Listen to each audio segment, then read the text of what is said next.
What's good, everyone, and welcome to another episode of THRL, where two wrongs don't make a right, but three lefts do. Today, you'll be jumping into a convo with another coach that I've had the pleasure of working with, Mr. Terrance Warfield. To put it simply, Coach T is a dog. As you'll find, he describes some of his former teammates and even fellow coaches that way. To me, he falls well within that category.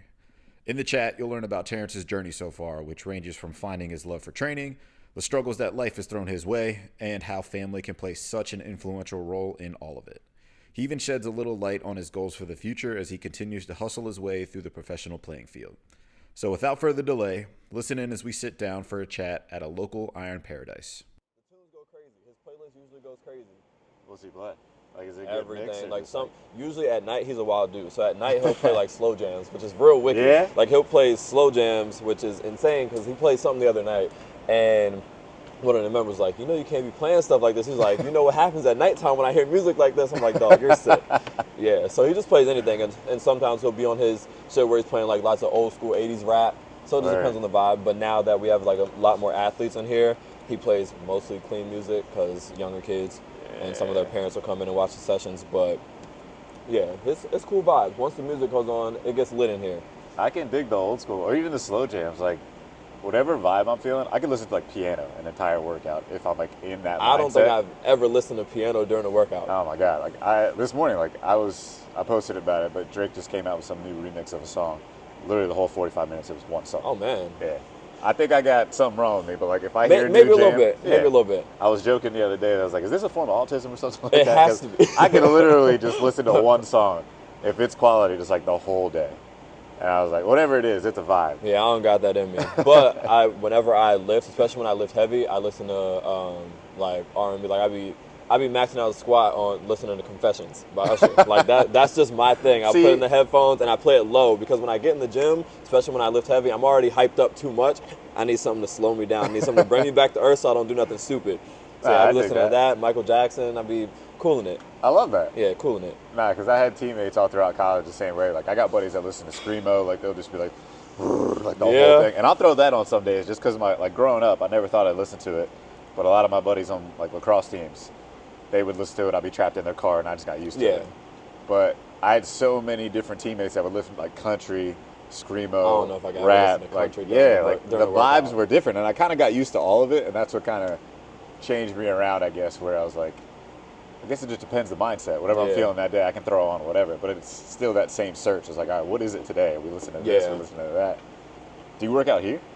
Yeah, this gives off like a real like old school vibe, like a real old school like Ronnie Coleman, Arnold Schwarzenegger type vibe. 100%. Especially like in the summer, there's not really AC or anything in here.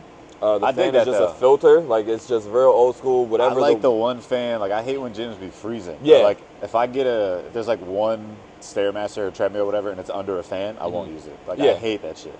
It's real authentic in here. Whatever it feels like outside, that's what you're getting in here pretty much. I love that. So in the summers, oh boy. I mean the garage doors are open, but in the summer it's rough in here. But that's the vibe that you like. It's just like underground lifting. Yeah. You just get busy. So yeah, I work out in here a lot. And that machine right there, the pendulum squat, oh man, that is my nemesis right now because I can squat. I squat pretty well. I can put like 405 on the barbell and it's fine. Moves pretty smooth. Damn. So I get on that and I put one plate on each side. Just one. And I go down and I couldn't get back up. No way. And this is I couldn't get back up. And I'm like, what the fuck is this? I'm like, what the fuck is going on? So since then, I was humbled, and I've been using that machine a lot more often than any other squat machine. But I like working out in here, especially once you get to like Saturdays. They usually do like hometown Saturdays where a lot of they hold lifting competitions, so a lot of people are part of different lifting teams. So like they're all set up like their tables with all like their merch and whatnot right here, and then all the teams go back and they'll just get busy. Like it gets crazy in here on Saturdays. It's not competing; they're just all getting after it together. Yeah. Yep. And then like whenever there are the big competitions, there was just one like 2 weeks ago. Everything will be cleared out. He'll set like the stage over there. He'll set up like chairs and stuff for people's families to come watch, and then he'll get like legit judges, and they'll have legit powerlifting competitions here. One day, I'm gonna train to do one. I only want to do one. just to see where I stand. Because like all those powerlifters, they come in here, they only do like 2-3 reps, but they're literally hitting like 600-700 pounds. Oh, and I'm like, okay, y'all are hitting this, but like a lot of them are weighing close to like 300 pounds. I weigh 200, so I want to see how I stack up in my weight class. Because like I can squat. If I trained for a squat again, I mean, you already said what? You're cranking out 405 easy. Yeah. It's like repping it. Yeah, and I think that if I were to train like the way they do for a little bit, I could probably maybe hit 550 by the end of the year. Squat? So, yeah, probably. Yeah. That's my strongest lift. I squat a lot more than I deadlift. Deadlift, I'm not that great. Same. Not at all. Bench, all right, I could probably hit like 365 maybe if I trained for it. Right now, at this very moment, maybe 325, maybe. Damn, that's still impressive. So I have some strength. I haven't lost it all. So one day I want to train. Did you used to lift like that though? Like, did you used to lift different? Because you're like, no offense, like I know you're in shape and you're strong, but you look slim. And well, like, were you different in your athlete days?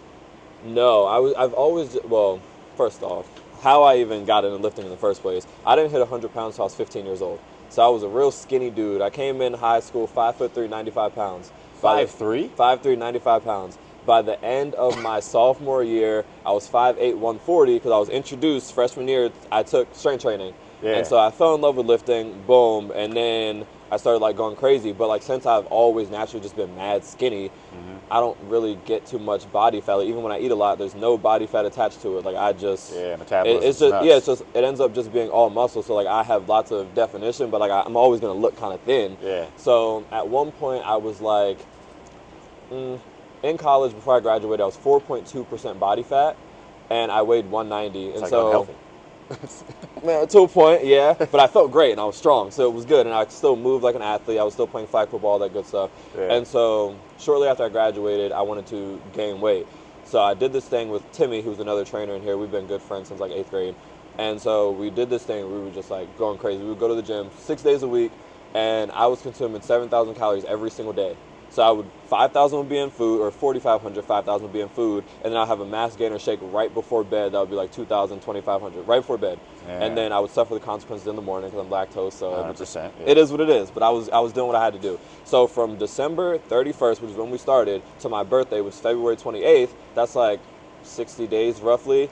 I gained 30 pounds, and my body fat percentage 30 pounds? Yeah, my body fat percentage went from 4.2 to like 5.3. So I gained 1% body fat, gaining 30 pounds in like 60 days. Yeah. So like that's kind of how my body works. So like I'm strong, but I'm always going to be on the thinner side. The slim side, yeah. Have you ever gotten any side effects of having that low body fat? Because I make that comment of it's unhealthy because that's what I read, but everybody's body is different. Yeah. Your metabolism's super fast. I had a buddy like that growing up. He didn't lift like you did, but like when we played sports and I got him more into lifting, same thing is that he was getting bigger, but like body fat wasn't changing at all. Dude's about 6'3", slim as can be.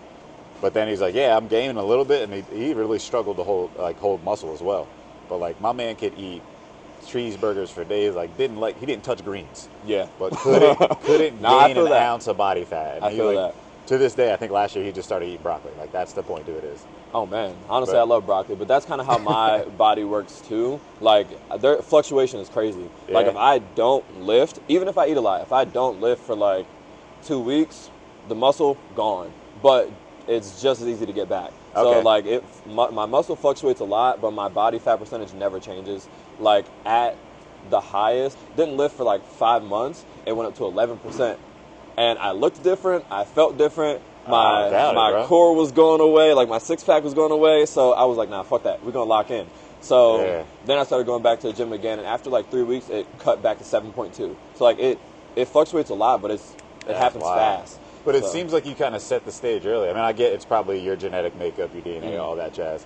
But you said you really got into lifting, what was it, freshman year of high school? Yeah, I got so it's just kind of just been your life since? Pretty much, because I was always so small, and I didn't like it, like, at all. I was not, like... Oh, bro, look at me now. I've been this height since, like, middle school. Yeah. I was always that short kid, just like that. I was a short, fat kid, too. So that's when I got into sports, and I started slimming out, and I was like, that's still in my head. It's like, I'm not trying to be that little fat kid. So, like, yeah. I've always been, like, real athletic, and I would always go out and play football with my cousins and whatnot, but I was never going to play on a team because I was so frail. And all my friends played, but they were a lot bigger than me, so I thought if I played football, I was going to get folded. I was like, yeah, I can't do it. So 8th grade, I decided to play. 8th grade, I was maybe like I was still 5'3", but I started the season maybe like 88 pounds, and I was receiver and corner, and I was just terrified during tackling drills in practice. I mean, I would do what I had to do so I didn't get cussed out by coach, but I was scared. I was scared to hit. I was scared to get hit. Everything was just scary. So I was like, I'm too frail. I can't do nothing. So freshman year of high school, I had the talent and the athleticism, but I was scared. So I was like, not doing it. So then, so you didn't play? Freshman year, I didn't play. Freshman year, I didn't play. I just took a strength training class, and I ended up liking it a lot. And then I started seeing results, and I'm like, oh shit! All right, I'm not that frail anymore. I'm still skinny, but I got some strength, so I can hang with the other people. Yeah. So then sophomore year, I was, by the time football came around, I was like 140 and 5'8". So I was like, okay, I can play now. And so that's when I first started like really playing. I played in 8th grade and then skipped 9th. And so then got into it, and it kind of just became my personality at that point. Like when I was in college, when I first got to college, freshman year I went to Frostburg, but I was a computer science major and all that good stuff. And you got recruited to play. So like did the rest of high school, you just blew up? Like came back sophomore year, it was like, oh, this kid can ball? I went to a couple of camps, and I think that's what did it, because my high school was trash and we sucked terribly. We won, my senior year we won 2 games. We won our first 2 games, actually, and then I was one of the best players on the team, but I'm not going to outright say I was the best. So there was this other guy who I grew up with. He was a dog. Outside linebacker, probably the best outside linebacker in the state. Opening kickoff, 3rd game, they shattered his knee. No. Yeah, so he got the kickoff, boom, boom, boom, doing his thing. They shattered his knee, outside, inside, whole thing, done. Like, he still can't play sports to this day. No way. And so then that happened. And then later in the first quarter, starting running back, they shattered his ankle. So he was done for the season. So 2 of our 3 best players done for the season in the first quarter of the 3rd game. And so our team just sucked. The coaches, we got a new coaching staff. They didn't really help much with recruiting or anything. So, like, if you were going to get recruited at this school, you either had to show out against the other, like, big-time schools, which wasn't really going to happen for me. Yeah, then I went to a Towson camp and a camp at Maryland. Showed out on that portion. Then the Towson camp, I actually didn't throw it all because I'm like, I don't want to play quarterback in college. I'm not going to show anything for quarterbacks. So I just did like all the testing. You just flipped the switch. Yeah. Was that like a game time decision, or did you always want to play something else? Well, you played receiver in college, didn't you? I never wanted to play quarterback at all. Oh, really? So what happened was in 8th grade, I was corner and receiver. In the sophomore year, I was actually on varsity as a receiver, but the team was very veteran. So like sophomore year, we said the old coaching staff, that team was really, really good, and they had lots of veterans. But I was a receiver on varsity, and so I was like, oh, I'm chilling here. Cool. I'm here. Cool. And the JV coach came down. He was like, we need a quarterback on JV. And I'm like, all right, that's unfortunate. Like, I'm a receiver on varsity. That's unfortunate. And he was like, no, you're going to be our quarterback. I'm like, no, I'm not. And so one day, the varsity coach let him bring me down to do some passing drills because I was probably not going to play on varsity. They had a really good group. So I was just going to be there. And I was still kind of small. I was still skinny. So, yeah, he was just like, all right, he let me do some throwing drills, and after like 2 passes, he looked at me, he was like, you know you're stuck here, right? You know you're not going back on varsity and you're not playing receiver again while you're here. I'm like, what are you talking about? So the rest of my career, they didn't let me play anything but quarterback. That's and I was wild. Stuck at quarterback because he was it's funny basically... how teams work like that. Yeah. The story I love telling is that my sophomore year, we had a freshman come in at attack, and then he got switched from that to defense, from defense to close defense, I'm pretty sure. Then he got switched to long stick midi, which is pretty much like the exact opposite of like how it goes. Yeah. And I don't know if that's the right order it went in, but he came in at attack and started long stick midi in the championship game that year. Wow. And played This all happened in the same season? In the same season, that's and he was a freshman. He came in at attack, he just got thrown around, and then ends up starting in the national championship game and made some crucial plays for us to win. So he's a dog, basically. Oh, he's just a different athlete. Dude, a different type of athlete. Chad Willie, Chadwick was his name, Damn. He's a great guy. But I love telling that story because I feel like everybody has those opportunities, and like you did, they'll just be like, no, I'm not doing this shit. It happened to me, I think my freshman year. They're like, yo, come play like scout defense and things like that. We want to make you a D midi or something. I was like, I'm okay. I should have done that. No, you shouldn't, because as you got on, I think it gets you those reps, and you can always switch around and stuff like that. But field experience is huge. Yeah. I sat because of that. There was like, I had a really cool coach, and I love the guy to this day. But he was basically just like, all right, you don't want to listen to me. You can stay over here and just not play. And I was like, all right. Didn't realize I made that dumb mistake till like way too much later. And you were cool with just going to practice every day knowing you weren't going to play. Yeah, I mean, freshman year, it was tough for sure. Yeah, I think my personality and qualities kind of gear more toward quarterback, but the athleticism gear more toward corner and receiver. So, I mean, I enjoyed playing quarterback. My personality kind of led for me to be in that position. So I enjoyed it, but that's not where my skill set was best used. I could throw, I guess, and I could read a defense, I guess, but not my favorite. So I think that speaks to the coaching staff a bit, though. I mean, you said they weren't the greatest, but I feel like that's what I always doubted, is like they'll see something in you that you don't see in yourself. Well, the thing is, I said my junior and senior coaching staff sucked. It was the sophomore coaching staff that made that decision. Oh, okay. Yeah, and then when the junior staff came in, there was one coach that was a holdover, and he was the one that was part of the decision-making in that process.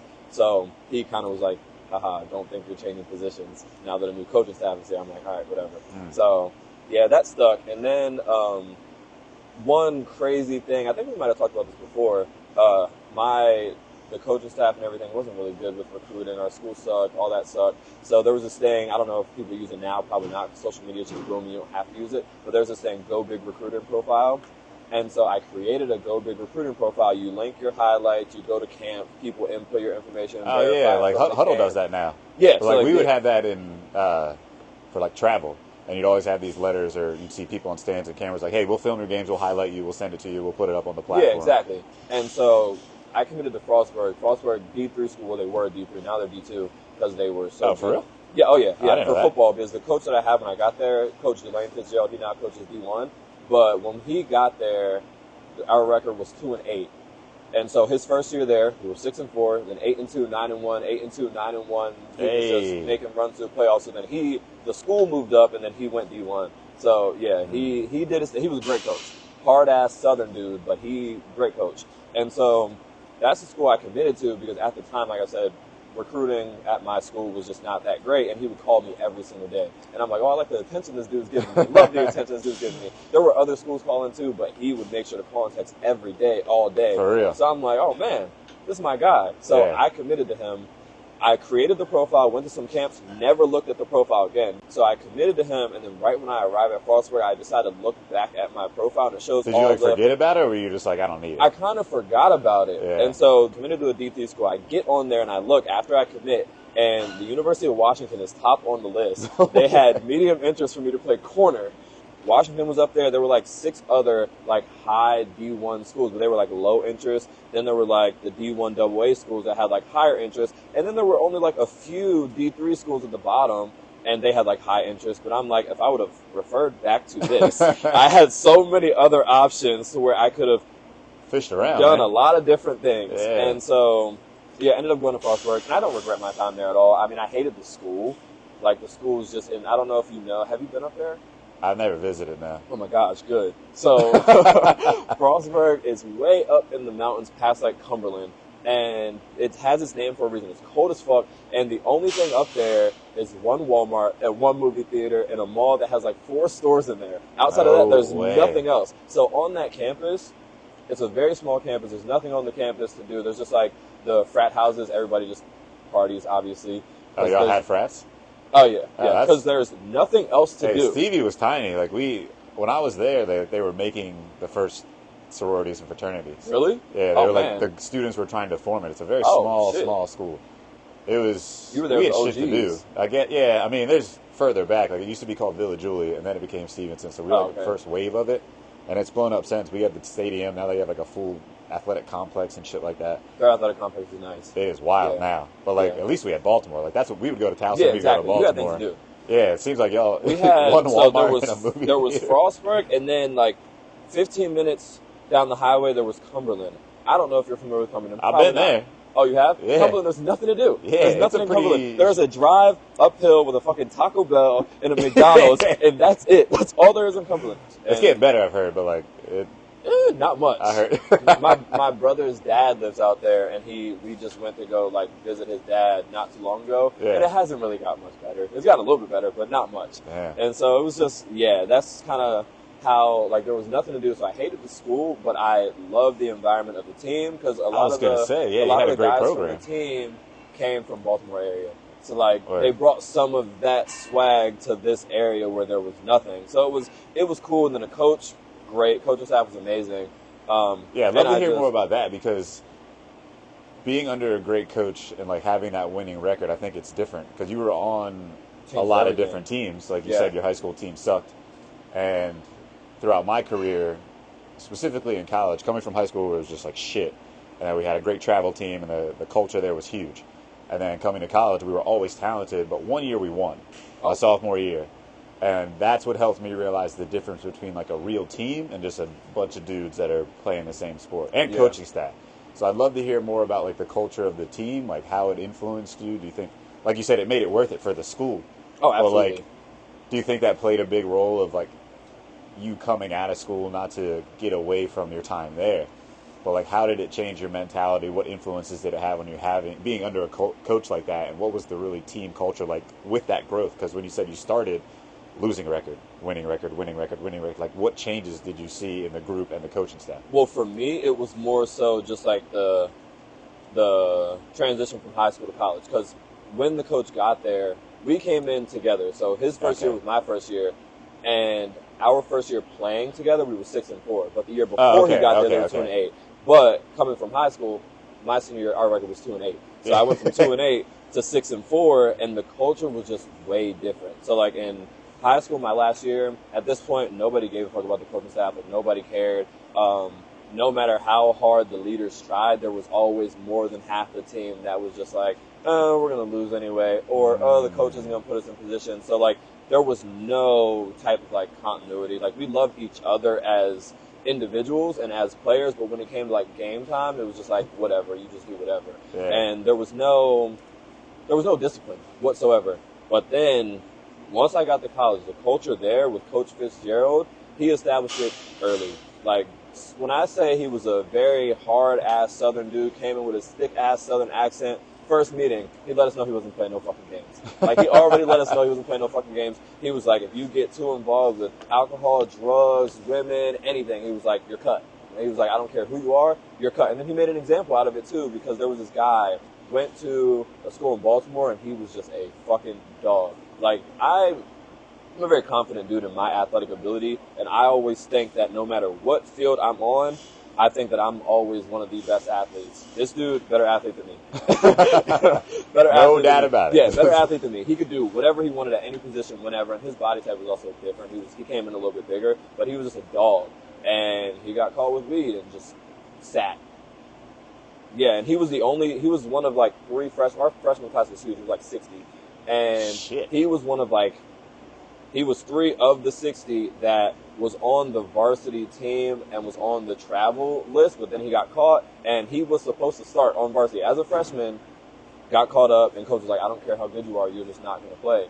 So he just never played him. And dude was a dog. Like, as a freshman, he was a dog. I love that accountability, though. Yeah, like, so some coaches don't give a shit. Like, I don't care what you do as long as you come and ball. Like, just come ready to play. Do whatever the fuck else you got to do. He wasn't playing. He let us know first meeting, and he was like, also when it comes to classes, when it comes to meetings, when it comes to lifting, he was like, if you are not early, 15 minutes, you're late. If you're late, you won't play. And he held to that, and then he was also one of those guys that, maybe it's a Southern thing that he got from his background, but he told us that we're football players, we represent the school, we represent him. So when we're on campus, we do not walk through grass. We walk on the sidewalk. You are not allowed to walk through the grass. If you get caught walking through the grass, there will be punishment before practice. Like, he didn't even let us walk through the grass. No way. Yeah, he was a very tough guy, and I loved him for that. Like, he just played no games at all. I remember, and that actually established, like, the culture. Like, the whole team, we had our fun. We played. We did what we had to do. Like, we would goof off in the locker room, but when it was time for business, it was time for business. There was one instance, though, where I was involved, where his mentality kind of showed me that he wasn't playing any games. We were in study hall one day, and all the freshmen mandatory study hall, but then if you get a 3.0, you're out. I had really good grades. I was going to make it out of study hall, but you had to make it through the whole year. You couldn't just be like, oh, I got a 3.0 right now, I can get out. Mm-hmm. So my grades were good. I was a good student, whatnot, and we had like breakout rooms that we could go to. A group of guys had a project they had to work on, so they went to a breakout room, which was separate from where we had our study hall. And so they decided that they wanted to watch a movie on the projector. And in study hall, you're not allowed to talk. We weren't even allowed to like listen to music. None of that. It was you focus on your fucking work. This dude was on you guys. And, yeah. And he never showed up to study hall. It was only the assistant coaches. But he was the one that brought the boom when stuff went wrong in study hall. Yeah. So they wanted to watch a movie. I was done my homework. Like I said, I was a good student. My GPA was really, really good. And so I was in there. I had my laptop and stuff open, but I didn't have any work. So I'm watching the movie. One of the assistant coaches opens the door, and he closed it. Didn't say anything to us. He just opened the door, closed it. Didn't and say you immediately know as a player. You're didn't just say like, a damn thing. He You're saw like, us in there, saw us watching the movie, and didn't say anything. And so then the next morning we had lifting. Walk into lifting. The head coach is there. He's not usually there. It's usually the strength and conditioning coach. His head coach is there, sitting with his arms crossed, with his hat on. He's greeting us all nice and whatnot. He's like, "How y'all doing this morning?" And so he's like, "Before y'all start lifting, whoever was in that room in study hall last night, step off to the side." And so the rest of the team starts their workout. Everybody that was in that room, he made us do 200 burpees straight. And if you didn't do it straight, you started back over from zero. And he stood there, watched, and counted. And if you didn't do it, he would make you start back over from zero until you did 200 straight. Way. And then once you got to 200 straight, then you had to do your workout. It's 4:30 in the morning, so it's not like we have to rush to class. Classes don't start until 8. So you start your workout, you finish your workout, and we thought that was the end. We get to practice. He's like, that same group that was in the weight room, step off to the side. He made us do like partner, like the partner fireman carries where you're holding the person's leg. He made us do like tire flips, bear crawls, frontward and backward. And that took like 35 minutes. And once we were done, he brought the whole team together and made everybody restart practice together. No way. And so that's when I was like, I'm not doing nothing in study hall ever again.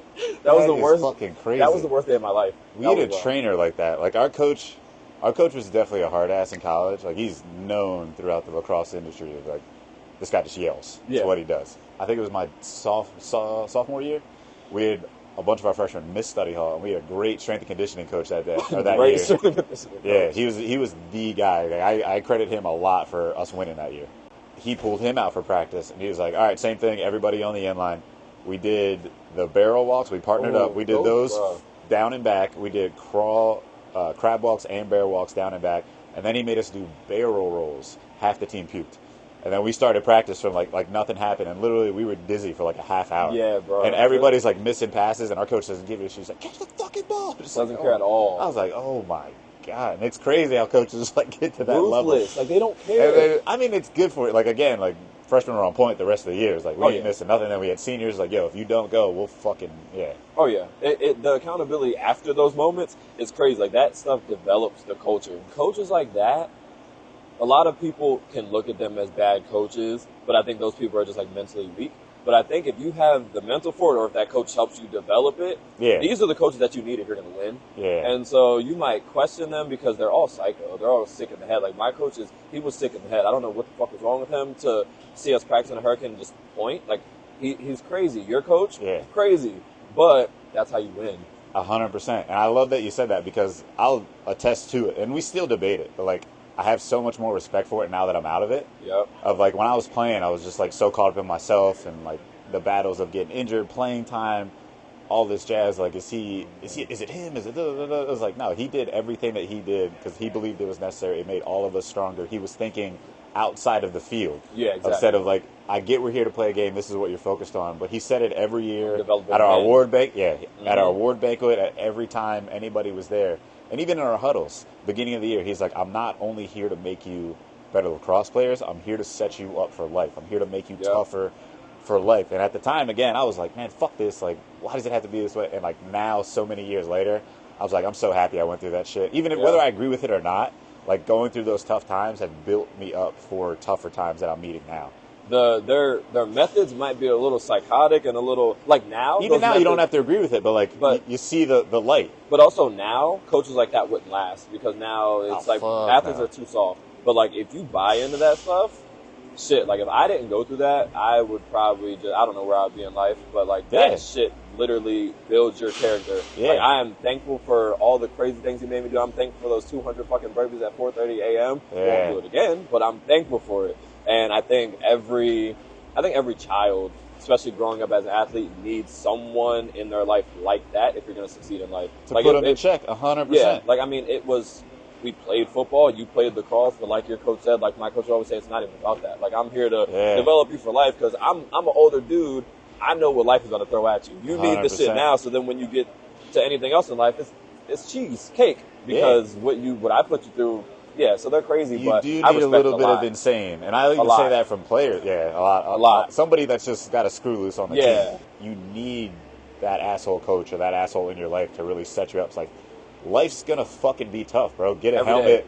Be ready. Like, I know this is happening for a reason. It's like, let's get used to it now. Going through that journey and like having that hard ass and seeing the success, do you think that set you up to be the successful trainer that you are now? And like, was that always the goal in school? Like, did you know going in after you found your love for strength and conditioning freshman year, it made you the athlete that you were, balled out at college? Like, did you come in with the mindset? It was like, all right, I'm gonna train people when I get out of here. So actually, my freshman year of high school is when I fell in love with lifting, but I wasn't really thinking I wanted to be a trainer. It was more so just like, I like lifting myself. Yeah. But I knew I wanted to at some point be a coach because I just loved, I always had football or just like some sort of? Or track, because those are two sports I did. I always had like the leadership qualities and I loved working with other people and people respected me always. So I'm like, I would love to be a coach one day.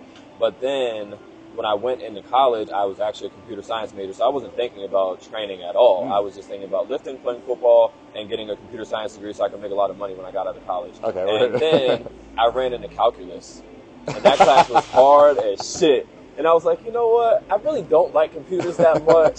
I don't even want to sit in front of a computer. I'm too active. I mean, the money sounds good, but calculus right now, so then I switched to cybersecurity because cybersecurity didn't require calculus. So I'm doing it. First day, the professor taught us how to like hack and stuff. I'm like, oh, this is cool. This is really cool. But as I'm going through, I'm like, I really don't like computers that much. So then I switched to IS, information systems. So I'm like, still computers, but let's see if I like this any better.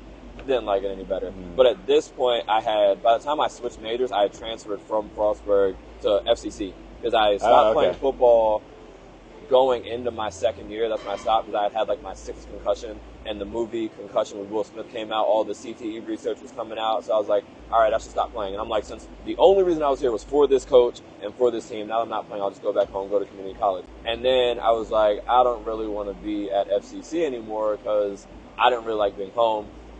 It just wasn't a vibe. Applied to Maryland and Towson. I was like, whichever school accepts me first, that's where I'm going. Towson accepted me first. So I went to Towson, and that's when I switched to exercise science. And so all of my classes were in the brand new, like, state-of-the-art facility gym that they had just put in there. Like, that was the first year that it opened. So I was like one of the first classes to use that gym. So, like, I had gaps between my classes. In between the gaps, I would just go to the gym. And so there were people in my classes, and I would lift with them sometimes. Then one of the girls in my class was like, you seem like you know what you're doing. Can you train me? So I'm like, sure, why not? And I didn't know what I was doing really, but like, she thought I did. So I'm like, all right, cool. And so I trained her for maybe like 3-4 months, and she had got like crazy strong. She didn't know how to squat. She only weighed like 120, 130 pounds. She was like really skinny, and so she couldn't squat. And so first week, she squatted with just the bar. And after like 2 months, she was squatting 200 pounds. Her underwear size went up. Her pants size, she told me. Underwear size went up. Pants size went up 3. Like, she went up 3 pant sizes because she grew a lot here. So then at that point, other people started asking me to train them. So between classes, I would just go train other people, or I would just work out with other people. And I was like, I like this shit. So, were you charging them? No. Okay. I didn't know what I was doing. So I was like, I don't know what I'm doing. I don't feel right charging you money for something. I mean, I don't hate that, really but like, I didn't know if you had a little college hustle going on. So I didn't do any of that. I was just going in, doing what I had to do, then going to class, boom, boom, boom. And then after that, I was like, I like this a lot. Let me see. And I needed to get an internship for my degree. So I was like, let me look around at internships. There was a strength and conditioning internship opened up at our school. So my advisor actually just pushed it through and was like, all right, cool, you got it. So I'm like, cool. So I still had to go through the interview process and whatnot, but usually you'd have to go to them directly. You started the internship, and I was like, you know what, I love this shit. This is what so that's when it like really, really clicked. Like once I got to Towson, like this is what I want to do. And so initially I wanted to be a strength and conditioning coach for a major like college program. Because like in strength and conditioning, you do a lot of work for not a lot of money unless you're the head strength and conditioning coach for a football program. Yeah. And so I'm like, all right, cool, we're putting in the work. Because once I got that internship, my schedule was stupid. So like I told you, when I was in college, we had lifting at 4:45. We had to be there at 4:30. At Towson, D1 school, same process. So I would have to wake up at like 3:45 a.m. because I had to get there early to set up. I would get there at like 4, and then I would be there from 4 to like 8:50. I worked with football, and then I would go to class from 9 to 1:50, go back in there at 2. At 2, I'd work with soccer, then track, then field hockey. So then I would leave at like 6:30ish after I was done cleaning up and whatnot, and then I'd finally have time to do my own workouts, do my own homework, eat. I would have time for my own things. Then we had like a physics study group at 10 p.m. So like our physics study group would be done at like 11. So I would go to sleep at like 12 or 1 and have to be up 3:45 a.m. So like the grind was crazy, but I loved it. So I'm like, all right, I can do this shit. So that's when I was like, this is what I want to do. And so initially I wanted strength and conditioning, but then once I graduated, like I said, you have to know somebody that knows somebody. When I graduated, the strength and conditioning coaches had connects. So they had lots of people reaching out to me like, okay, you can interview for this job, interview for this, just to get started. So I'm like, sure. But first I had to pass my certified strength and conditioning specialist exam, the CSCS, which I failed twice. So I remember you telling me that. Yeah, that shit ain't easy though. Isn't it like hard they give you like 6 books because it's like they ask you questions, but then there's no wrong answer. All of them are like, which one is the most right? Like that's how the questions are worded. It's like, which is the most right? No wrong. Which is the most right? I missed it by 3 points. Changed 12 of my answers at the end. They always say go with your gut, but I finished way before anybody else in the room. So I'm like, shit, I finished too early. Let me go back. And I was counting. I'm like, let me go through this one, because I bookmarked some of them. Yeah. But like with my gut was probably right initially because I studied a lot. But I'm like, nah, I finished too early. Let me keep going. So I changed 12 of my answers, and I missed by 3 points. And I'm like, shit. Damn. Yeah. And then the second time I took it, I did worse than the first time, but there were a lot of like other factors. Like, failed the exam twice. I lived in Columbia. I moved into this apartment in Columbia with 2 of my best friends. Worst experience of my life. Literally, because it was during COVID, they didn't work. All they did was smoke and drink 24/7 and play Xbox and argue with each other. So I had to be like a dad, basically, to shut them the fuck up. But they were going to fight every day. And so the thing is, I've never smoked or drank, never tried either. And I mean, Really? Never tried either. Yeah, ever. Like, I've never tried wine, champagne, nothing. Not even a sip. Damn, hell either. Yeah. And so living with them, that wasn't the issue. Because I'm like, okay, I'm not consuming it. I don't really care what you guys do. My room smells like lavender. I'm good. I had mad fresheners in my room. Like, my room is good. And this is where I'm going to chill anyway, because I don't want to be out here with you loud asses anyway, especially if you're fighting, unless I have to be. So that experience sucked. Especially when I would be like, it was during COVID. They didn't have to work. They were collecting unemployment. And I was jealous that I wasn't, because I was literally working at the Costco distribution center, which also sucked. I had to work there, and then I would train afterwards. So my days would start at like 4 a.m. and end at like 8. And then I would have to come home and fucking babysit them before I could go to sleep. It was a lot. So that, on top of the fact that when I was graduating, school shut down in March.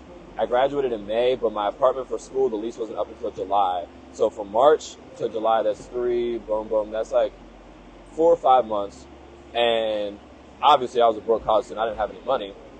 And I had a job, but I was on the college retention program where I only had to work 1 week in a month to keep my job. But because of that, I couldn't get unemployment because I was still employed. So while everybody else was getting unemployment, I couldn't. And so in order to make money, I had to go back to work. But I was still finishing up my degree, and Costco was like, if you come back, you have to do mandatory 60 hours a week. I couldn't do that while I was finishing my degree. Yeah. And so I was like, I can't go back to work, but now I also can't get unemployment. I can't do anything. So for all my bills, I was swiping my credit cards. I ended up in mad credit card debt. I was in like 13,000. Yeah. It was crazy. And so that, on top of living with those fuckers, which I love them both. I talk to them often. Every day. I love them to death. Just living with them was a terrible experience. And so then I failed my exam twice. So I didn't know what the fuck I was going to do. But it's crazy because there were 2 things that kind of shifted everything. So the day I failed my exam the first time, right after I got out of the exam, went straight to the gym. I was about to go crazy, pump some iron. I sat down to warm up. I'm warming up on bench. My sister calls me. My grandma had went into cardiac arrest. She's still living, but she went into cardiac arrest. And so I'm like shook. I literally stopped lifting. I'm driving to the fucking hospital, like driving like 110 miles an hour. And that was the first time I took it. And then the second time I took it, which was 5 months later, March. I took it in April. but something happened in March. I took it in April, so 6 months later, but 3 weeks before my exam, one of my younger sisters passed away. So the focus was just off. So I did way worse the second time than I did the first time. And so once that happened, my cousin was moving to Virginia, and he was like, I'm getting a 2-bedroom, so you can come with me if you want. Like, he was like, no pressure, because I'm going to get the 2-bedroom whether you come or not, so there's no pressure on you. But if you want, you can come. I packed my shit so fucking fast. And like, there was just so many things happening in like a 6-month span. I was like, I can't. Then I'm also the guy, like, in the family that everybody comes to for everything. So I didn't have time to deal with my own shit because everybody's just like, I need this, I need this, I need you for this, this, and this. I'm like, I can't do it. So then I moved, and that's why initially I focused on just working. Like, I focused on just working and getting back to where I needed to mentally. And then once I got to where I needed to mentally, then I was like, okay, I can finally move back. But leading up to that, shit was rough. Yeah, it sounds like a fucking scramble. Yeah, no, I'm sorry to hear about your sister, bro. Yeah, we're actually coming up on the anniversary of her death soon, March 31st. Damn, dude. Yeah, March 31st. That was, after like 2 years, I kind of came to peace with everything, but... Yeah, but it's a baby sister. Yeah, all of my siblings are younger too, which is like being the big brother of all of them. When anything happens, it's just like, damn, I failed. Like, it was just, it was a lot. Bad, dude. I mean, you know it's not on you. But I know that. I know that now. Yeah. But it was a lot. It was rough. So much so that I had to move to a different state. I was like, I was that out. speaks to you, though. You're just like, you realize the situation. It's like, look, I just got to step back. And it's not like it was far. I mean, Virginia's pretty much connected to where we're at now. Yeah, but Virginia's big as shit. Like, one time, where did I drive to? I drove to Tennessee one time. From here to Tennessee, it's a 7-hour drive. 6.5 of those hours are literally through Virginia. Yeah, like, but where I was in Virginia was 10 minutes from Kings Dominion, so it was 3 hours away from here. So like 10 minutes away from Kings Dominion. I ended up getting like a season pass and a food pass, so I lived 10 minutes. I would literally sometimes drive to Kings Dominion, eat, and then leave because I paid for the food pass. So I would just go eat breakfast, go eat lunch, go eat dinner. I paid for the food pass. Why would I go pay for more food? But I could just go there, get food, and bounce. So sometimes that's all I did. That's hilarious. Yeah, there was lots of growth that happened in Virginia, and I'm thankful for that also. I moved back for the director role for True AP. But to be honest, it's stressful as fuck. Usually it's like mornings, I have a lot. Evenings, I have a lot. In between, it's my choice whether I have a lot to do or not. So that's the only difference now. I kind of can chill and take a nap if I need to. But you don't seem like that person. Like, you're always running and gunning. Like, even when you said you were working that sleep at 12, wake up at 3, that wild schedule, like, you kind of enjoyed it. So are you... Yeah. I imagine there's got to be something next. Like, we've talked a little bit about what the next plan is, and you're definitely somebody that chases the bag. Like, you're always looking for that next come up. And I'd be curious now with the gaps, even with your wild schedule, like, do you still have time to train yourself? Like, when do you do that? That doesn't happen as often as it should. Okay. So that doesn't happen. Like, the other day, I thought I had time for a really good, like, chest tricep workout. I had, like, a 3-hour gap, but instead of coming in here and getting it done when I needed to, I was at home, which is literally like 4 minutes up the street. I was doing lots of computer stuff for the director role, and then I was like, all right, I'm going to come to the gym right before my client comes in. I got in here, but then realized, there was something else that I wanted to do for work. So I came in here, I literally only benched, and then I went back to get something done real quick before my client came in here 30 minutes later. So I'm just always running around. So I get maybe like full workouts, maybe 2 a week, but I'll get like small stuff here and there. So right now I'm kind of just like maintaining. I'm not really, I'm not really. Does that jive with you though? Like, I feel like you're somebody that likes to go hard. It's annoying. It's very annoying. I'm not really a fan, but also a sacrifice you're willing to make right now. Yeah, because I was also told that I need to prioritize my sleep. Yeah, so that's huge. once I moved back here, one of my goals was to find a therapist, and I found one, and she just sleep. She talked about it too fucking much, so I was like, all right, fine, I'll give in, I'll sleep. But initially, I wasn't with it. I was like, no, I got too much to do. I can't sleep. That's what they're for. They're supposed to push you. Yeah, and so she told me that I need to slow down, and whenever I start to get tired, don't push through. Just take small naps throughout the day. Make sure I'm getting enough sleep at night. So I've been prioritizing that a little bit more. So I've had less time to work out. But, I mean, it's working out of a lot more energy throughout the day. But now it's energy that I'm not using at working out, which is annoying. Yeah. But, like... I think you'll continue to find that balance. So, like, no offense, like, you're still pretty young. Yeah. And compared to what I was doing at your age, like, you're fucking miles ahead of the game, in my opinion. I'm just trying to go. That's what I'm feeling. Like, I can see that in you. And, like, since I've met you, like, that's been who Terrance is. Like, my man works his ass off. And now that I know more about the story, that seems to be the consistency. Yeah. Is that you're very disciplined. You pursue passions. You've taking the time to try things, take risks. And you found, I was like, all right, I love doing this. I've taken new opportunities. I've sacrificed things that I enjoy to get better at this. But I think the older you get, your goal is to, kind of same as mine and most people, is knock off the shit that you don't like and keep doing the shit you do. Exactly. And I'd say you're at a balance now, but like with that time becoming available, you being in this director position for a minute, what's that next step for you? Or like, what's that ideal end goal that you see? Like, so eventually I want something like this. Of your own? Yes, I want my own gym, but I want it to be more like a mind-body studio. So like a gym, and then like literally like a mind-body room where you just go in there and just meditate. Because that's a big thing. Like a lot of people don't know how to freaking breathe, and that contributes to everything in life. Like if you have high blood pressure, it's because you don't control your breathing. If you are dealing with freaking stress all the time, you don't control your breathing. If you're working out, you're squatting heavy, you're getting lightheaded because you don't breathe. If you carry too much stress on your back, you know what? Breathing can help with that. So I want that, and then have like yoga rooms and stuff like that. So I want like a full like mind body studio at some point in my life. And I think the next direct step, kind of like break off, start my own training business, and then from there grow that while working a different job like full time. So then I can have the money to put away to start to open up my own gym later on. But it's like we've already had conversations like about the way sales fluctuates and the way like this is not always enough money to live off of. And me personally, it's tough for a sustainable life too. Like it's like you said, it's always going to be up and down. You eventually want to find some balance to it. Not that owning your own business is going to be easier, but with you being in control, at least my approach and my goal of building my own thing as well is that it's at least mine. And like, you also have take somebody a lot else more come passion in it. Yes. And so the way it works, like, yes, they have, like, the name for Trey P among athletes speaks for itself. So I guess, cool, they have that going for them. But, like, probably, like, half the months in the year, I could make just as much or more by myself than being with a company that's going to take half of it anyway. Absolutely. So I'm like, if I can do that consistently for half the year, at some point, if I'm doing that for 6 months, hopefully the next 6 months, I'll be at a point where I'm building to where those huger months are not as important.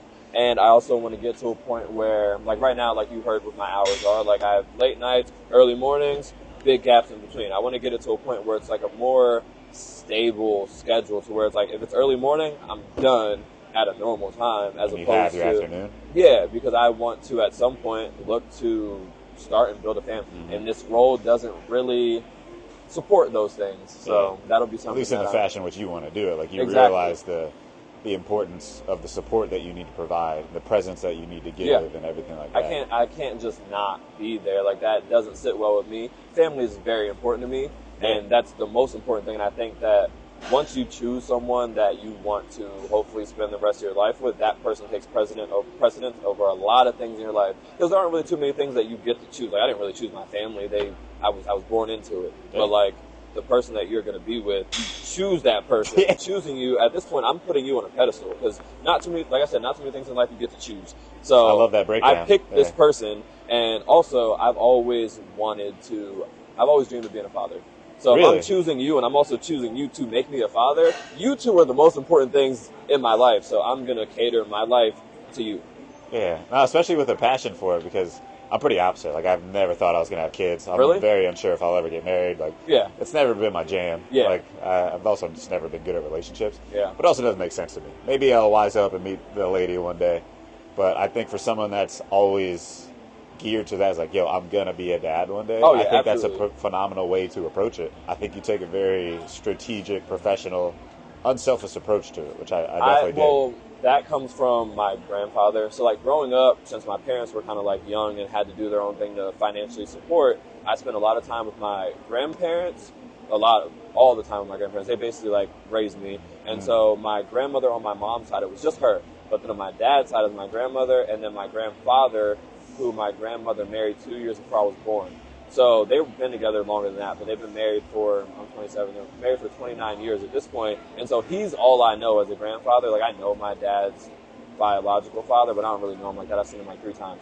But this man that my grandmother married, he's literally everything. Like, he's the biggest role model. This dude has had 2 neck surgeries. He has arthritis all over his body. He works 60 hours a week. Still, to this day, works 60 hours a week, does all the cooking, all the cleaning, does everything. Not once have I ever heard him complain. He puts the family first, no matter what, never complains about it, and that's just kind of the way he lives life. I don't know if he's happy all the time, but he always seems happy. He's always putting positive vibes out there. He's literally, every time I see him now, he'll be sitting down with like an ice pack on his neck, but if my grandmother needs something, he gets up, does it, doesn't say a word, doesn't complain. Like, that's the role model that I've had. So that's going to be the father, grandfather that I want to be. You aim to be. Yeah. Have you ever told him that? We've had brief conversations, but not like that. Like, he knows that he knows that I look up to him. He knows, but actually I've had that conversation more in depth with my grandmother than my grandfather. But like, we still have like a really great relationship, great bond. Like, I was like his first grandchild once they got married. And so we were like this. I took my first steps with him. So we've been together through it all. And so now it's to a point where whenever I see him or whenever anything happens, we just like have that connection. There was something that happened over the summer. He was about to eat. He just got off of work, set his plate down, went to go heat something up for my grandmother because she wanted to eat. And while he was heating stuff up, he grabbed the plate. He was walking back over to put her plate next to where his was, and a gunshot went right through where he would have been sitting. So like, if he did not go up, what do you mean? Like, it fell, or somebody shot? Someone shot through. So they're on the bottom floor. Someone shot through their floor, and it went through my grandparents' ceiling and went straight through the table, straight through the chair that he would have sat through. And so when that happened, the first thing he thought of, like my grandmother said, the first thing he mentioned was me, because he was like, he doesn't know what he would do if he like was gone and wasn't there anymore, because we have that relationship that if he was gone, I don't know what the fuck I would do. So it's like, so he understands. Oh yeah, it's like he wasn't even the one to tell me. And actually they didn't tell me until I went and visited him. They wouldn't tell me on the phone because we have like a relationship to where I don't know. But it's like that unspoken bond, like you said, you never really shared the words. And I would encourage you. Every relationship is different, but I found that with like tougher relationships, everybody's family, like you said, you don't get to choose them. There's turmoil between everybody. But something that's helped me through growing up and is just being transparent. Like, again, they're family for life. It's never going to change. Your mom's going to be your mom, dad's going to be. Yeah. My brother and I had a falling out, and one thing that he said to me is like, dude, you're the only brother I got. We didn't get to choose each other. Yeah, we may not be tight now. It's like, but we got to find a way to make this work. And then I took that approach with like the rest of my family. No matter how I feel, like what we've been through, is like, let's just sit down and have an honest conversation, be straightforward. Like, this is what I really care. I really care about you. Here's how I feel.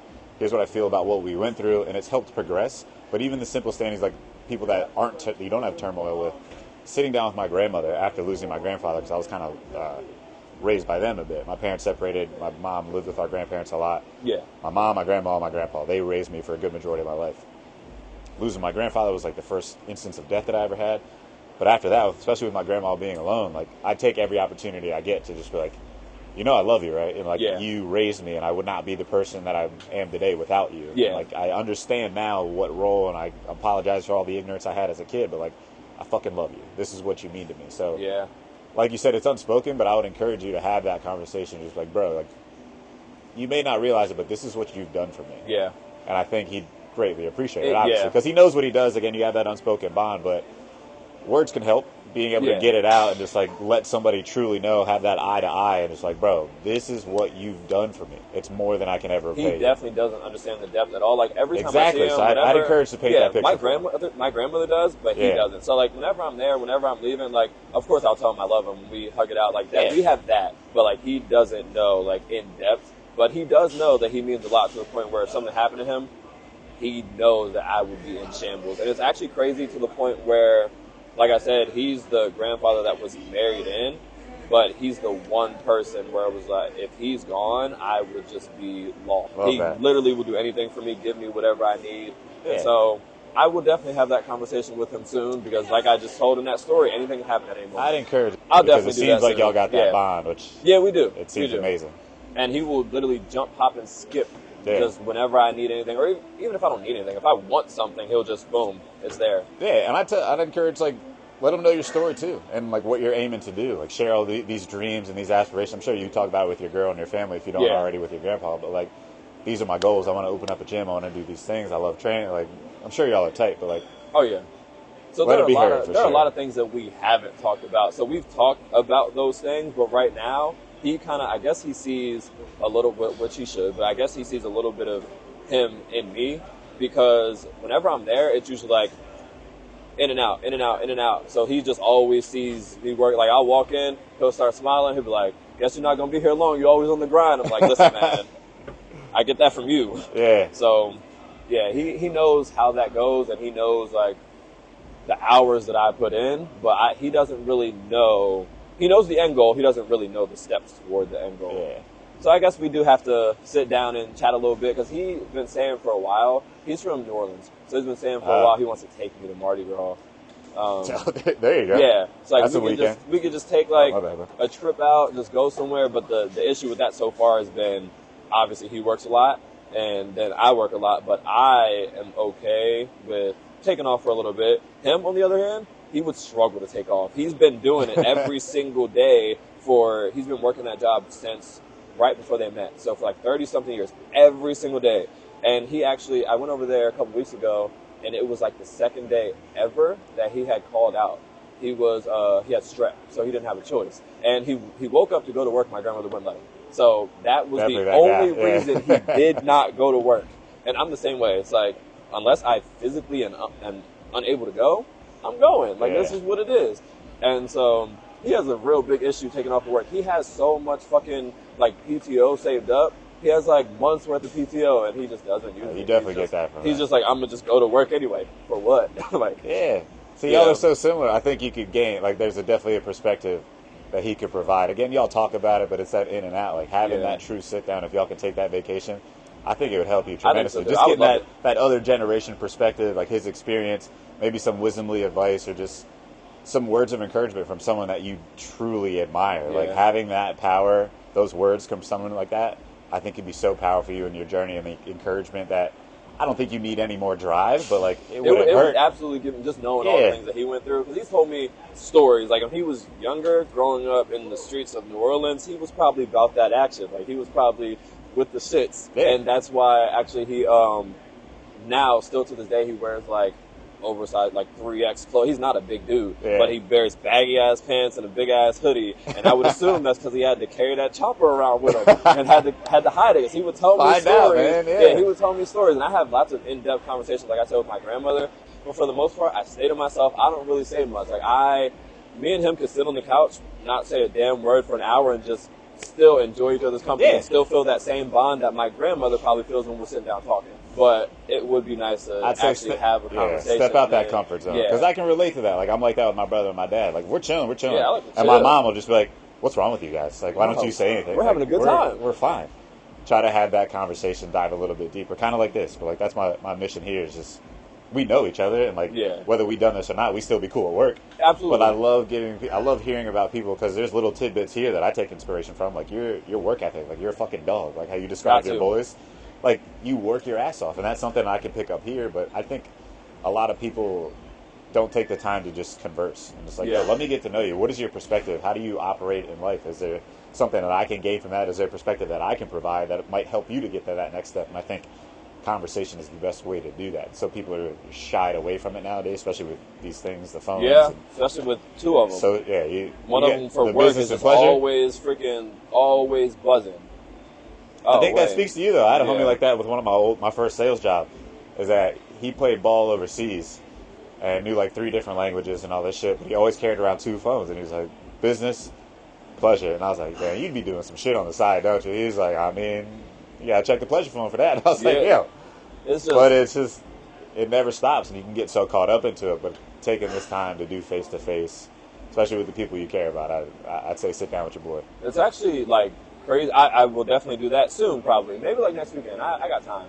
It's just, it's crazy because, like I said, it's at a fault. So sometimes I realize I need to slow down a little bit, and that's why I had my therapist to tell me to sit the fuck down. My girlfriend always tells me I need to get sleep, but then she's also the same one that keeps me up at night. So with her, it's a little bit different. But, like, there's always people that's always saying, you're always on the go, you need to slow down. And I try, but let's take the other night, for example. Usually I have no issue going to sleep. Yeah. But for some reason, I think it was Today's Friday. It was Tuesday night. I was laying in bed, and I just couldn't fall asleep. I'm like, what the fuck? I was pissed. I was really angry because that doesn't happen to me too often. It seems like I would say you're kind of coming out of balance a bit, especially with like you're not training, you're getting those gaps in your schedule. You're used to running, gunning. Like you've got a little bit more time to yourself. I don't need that shit to ever happen again because, like I said, I mean, it's life. It's gonna fucking happen. Once the long day ends, I'm usually quick to fall asleep, man. So I think I just need to either write the shit down early or just make sure it all gets done before I lay down. Then I won't have to worry about it. But that was the first. There you go, man. Already formulating a plan. Yeah, so I think that's a mature thing too. It took me a while. Something my dad always encouraged me to do is write shit down. Yeah. And I got really into it. Like at work, I always carry a notebook. Like if I have an idea, I have to write it down. I always have these to-do lists, like so many different categories. Oh, you have a whole different app for it. Well, that's like the reminders. But the notes in my phone, it's just everything. And that helps. And I think that's a little. Oh my God, yeah. I feel like once I write it down, it's not in my mind anymore. Then I can just 100%. relax and focus on other things. Separating it from yourself is like, all right, let me put the notebook down for a second. Like, let me go back to me. But I know that task is there, and then I'll get to it. Yeah. For some reason, I was just and I wanted to get out of bed and grab my laptop and just get it all done then and there. But I was like, nope, because I know at that point I won't sleep. Because that was enough task. It took me like a couple hours. I was like, I'm not about to work for a couple hours right now. I need to go to sleep. So I'm like, just write it down.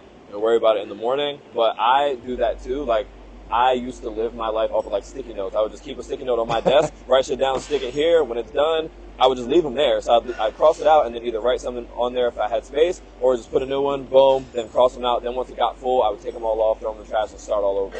So that's just like I need to see it right there. So I'm like, all right, cool, check. Same. And it's that extrinsic motivator too. It's like once you check something off, that little goal you had.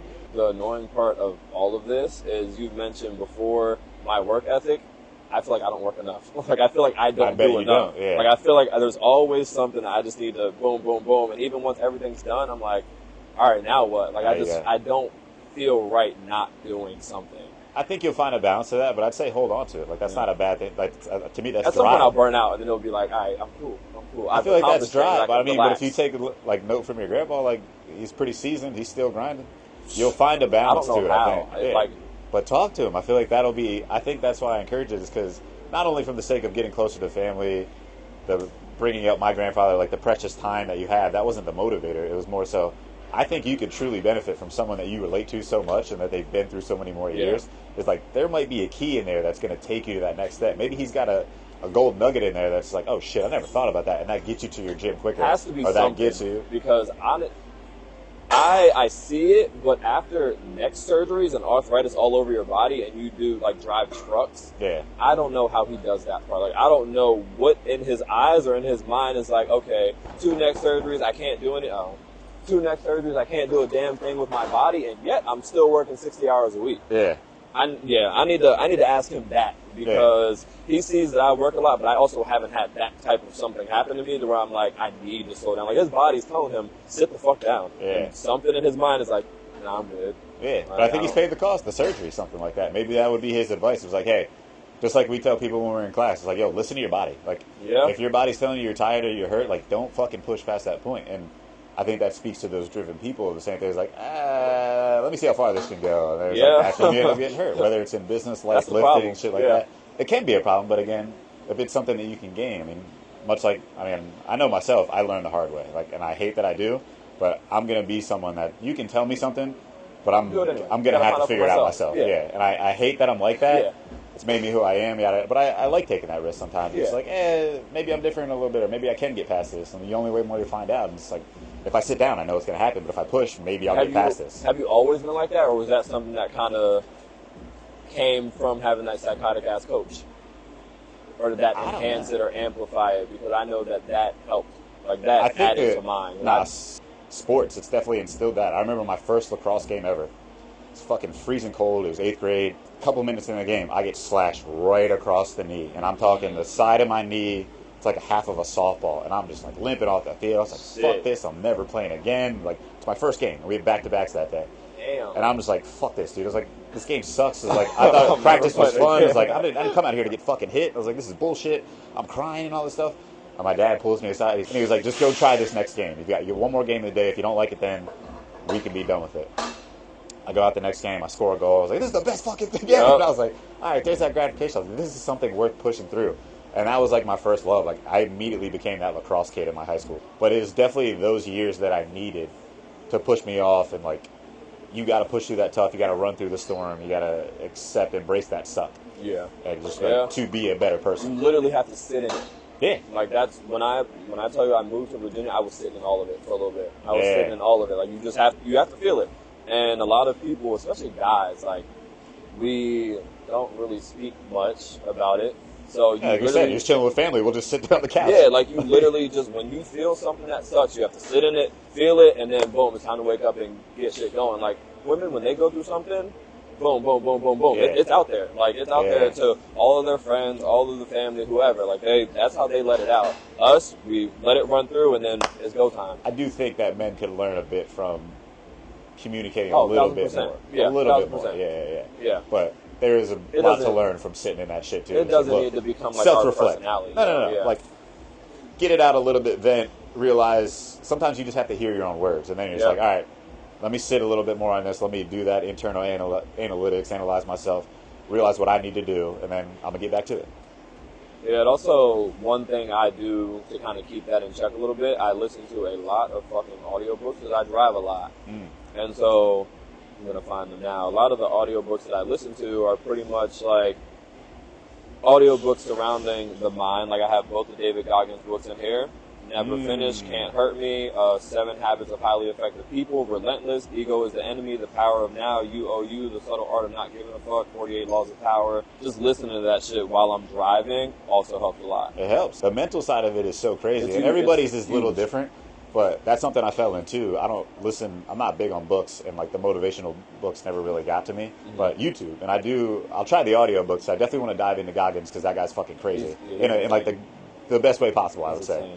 But I started listening to a lot of philosophers, like mainly Alan Watts. Like he got like a little bit more mainstream, but just diving into more of like the self-existence. Like that's what vibed with me, and it's definitely helped me kind of find a center and like realize it's not the end of the world. How big everything is. Look at the bigger picture. Sometimes you do got to take that step back and realize like, I'm on my mission, but like mainly times in like frustration and anger, things like that. I was like, this is not that big a fucking deal. Like what I'm trying to accomplish is great for me, and I'm still going to continue to do that. But like, put everything else aside. Just keep fucking running down that path. Keep paving it yourself.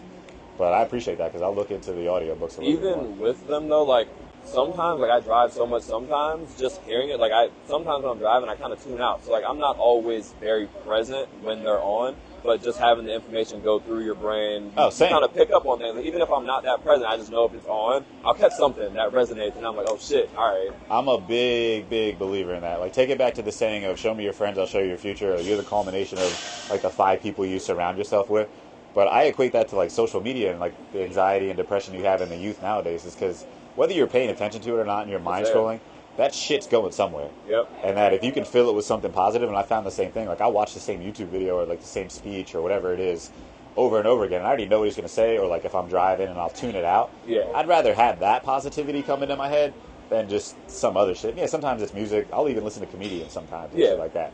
But having it be something positive or mindful, I think goes a long way. It's that subconscious that it's still attacking, and that you can recall that at some point. It's like, I don't know where I heard this, but I know I heard this at some point. And filling it with something, the words of Goggins or something like that, or Atomic Habits, I think is way healthier than doing some other social media shit and stuff like that. Do you like to read physical books? I've been challenging myself to. Like, that's a part where I want to grow, of where, like you, I have a hard time not doing something. Is that, especially with all that I'm trying to do and how scatterbrained I'm in, I always have a project, or I always have an idea. It was like, I could be working on this, or I could be thinking about that, or like the stepping stones, work on my website. So reading has been something for me to step away. Yeah. But also used to hate reading, quote unquote, just because all I read was the shit they gave me in school. Exactly. So I thought I hated books, and then COVID, I was like, let me try to get more into that, because my family reads, and I was like, if you want to be smarter, read, or if you want a healthier lifestyle, read books. And I was like, all right, let me try to find what I like to read. So I'm on a journey now of like rediscovering the type of books I do.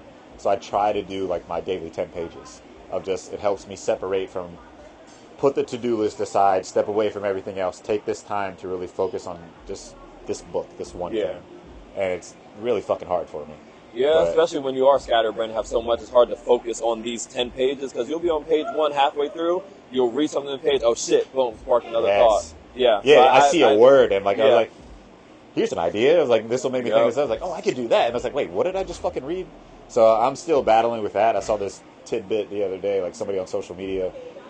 They're like, yeah, I have ADHD, and like this has helped me with reading. Is that they'll pick a genre of music that matches the genre of the book, and it's not something with words. It's more like ambiotic sound or just like a beat. And there was like, it makes me kind of dive in. And I tried it the other day while I was reading. I just put on like an ambiotic playlist that I use when I'm trying to focus in on work. Yeah. And I was locked the fuck in. Okay. I was like, what the fuck? Yeah. This is way different. Yeah. I think if there was one book that I could recommend to you, it's The Subtle Art of Not Giving a Fuck. That's on the list. If you can read that book has changed my fucking life. That was actually the first book I read when I moved to Virginia. And since then, I've read it 2 more times and listened to the audio book. Like Okay. It literally changes everything. I'll make that next because the book I got now, I'm like 40 pages away. Which one are you reading now? Oh, it's called Neck Pain. It's a friend of a friend wrote it. He's an author. Oh, from, shit. Yeah, That's yeah. tough. This kid, former lacrosse player. Wow. Dude played pros. He's a fucking animal. But he's one of those guys that just like, he just kind of balled out nonchalantly. Like, he looks like he's not fucking trying, but he'll run through your whole fucking team and just score in your fucking face. But he is a very unique mind, and I've gotten to meet him a couple times, and he'll just like rant about just like life and all this other stuff. And he's made short stories in his first book. I think he's written 3 now. Wow. But I was like, That's yeah, let me impressive. dive in. Oh, it's super impressive. I was Yeah. like, because I like writing in my spare time. My dad's a poet, and like he instilled that into me. Like for him to make a book, I was like, I'll fucking check this out. And like I vibe with you, how you are. So it's like degenerative stories, kind of just like booze in unique situations, but with like a really philosophical touch. Yeah. So I really like it, and it's gonna be on the shelf for ones that I enjoy reading. But I'm definitely gonna put that on move that up the list Has to next. be. It's So at many people have recommended especially in the beginning, you might feel extremely attacked. But I that's bet, what you yeah. need. That is what you need. And at some point in the book, it tells you nobody gives a fuck. Like it literally says nobody gives a fuck. Live your life, and the moral of the story basically is everything sucks. Just choose what suck you want. That's how I live. Yeah, and pretty much roll with that. So I think you'll love that book, and it'll do a lot of things for you mentally. Instead of that suck, I always just say sacrifice. I realized Yeah. at a young age, it's like, you're sacrificing something no matter what you do. Like, me and my brother talk about it. He's one of those guys who's like, I'm going to get this job, I'm going to work my ass off whether I like it or not, and make a shit ton of money to support me and my family.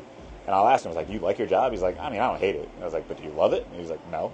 I was like, that's where I differ. He's like, I'm willing to sacrifice that money for these couple of years if I can build something that's mine and I know every day I'm going to enjoy doing. Exactly. I was a big believer. It's like, you can make money doing fucking anything. I was like, if I can take this time and sacrifice that now to get this later, that's huge. Not fucking perfect at it, and I'm broke as shit right now, but like, I'm like still on that mission. And you need those reminders. Like the book I read before this was called Meditation by Marcus Aurelius. Okay. And it's a lot of like stoicism. Yeah, you should read it. Like he was the fucking emperor of Rome. So a guy had a lot of tidbits, and there's some translations and like understanding philosophy and like what they were talking about back then. And the book that I had gave a good precursor to it. It was very historic, and I didn't capture all of it, but in his words, there's a lot of portions where you do feel attacked. It's like, it's not that fucking complicated. Like, life is what it is. There's going to be good. There's going to be bad. You're going to fucking die. Like, it's going to happen one day. So do what the fuck you can with it now. Like, don't get so caught up in all these little things. Like, understand that these things are distractions. This is the real truth. Follow your heart. Like, it's up to you. It's your journey. It's who you are, who you want to be. At the end of the day, you can't blame anybody but yourself for what you do have and what you don't have. Yeah, so when we are done, I need you to send me the names of those 2 books that you just talked about, the one that your buddy wrote and the one that you just mentioned, because I think I've listened to so many audiobooks, I want to transition back into reading physical books before I go back to audiobooks, because I got to switch it up sometimes. So, yes, I want those 2 to be the next 2 that I read. I got you, and if you need them, I'll lend them to you for sure, because again, I'm almost done.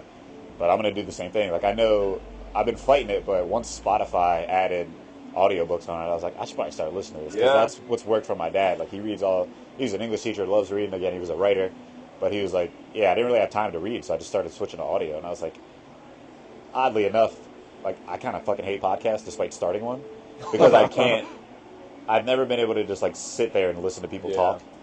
That all sounds like a radio. Driving though. Yeah, but like to me, it's a radio commercial. It's like, just get to the fucking music.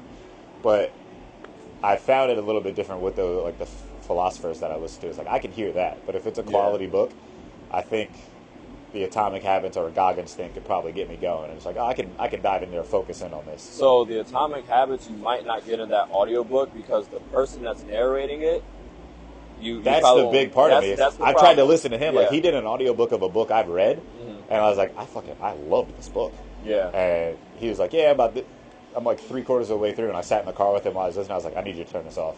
And he's like, what do you mean? I was like, I can't take this person's voice. Like, they're so mundane. I was like, they're ruining this book for me right now. Yeah. And then he was like, I don't get too caught up in the voice. I was like, no, you got to sell it to me, bro. You got to sell it to me. Like, I need Morgan Freeman on that other end. Just like the Goggins book you'll be able to get into, though, because at least the second one, I don't know about the first one, I read that hard copy, but the second one, he narrates himself. That's what I've heard. It's more like he'll go, but then he breaks off and it's like a podcast. So like, it'll be the book, and then they'll have a segment where it's like podcast, this them talking back and forth. Then it'll be book, podcast. So he talks a lot through it, and he shares like real stories in between, but it's not read in like a book format. It's just him candidly sharing stories. So I like that. Yeah, that one is like really, really, really good. Like, I didn't get tired of that one at all. Nice. Yeah, I'll have to check that out. I'm going to list those up. That'll be my, add that to the to-do list today for this week. Yeah, the to-do list. Shit. It's constantly growing, man. It never fucking stops. Always. Wow, we've been sitting here for almost 2 hours. Yeah, I'll give you the trial time. See, that's every time I've done this, it's like that. And everybody's... Like I said, dude's a dog. I mean, the guy just keeps grinding and getting better.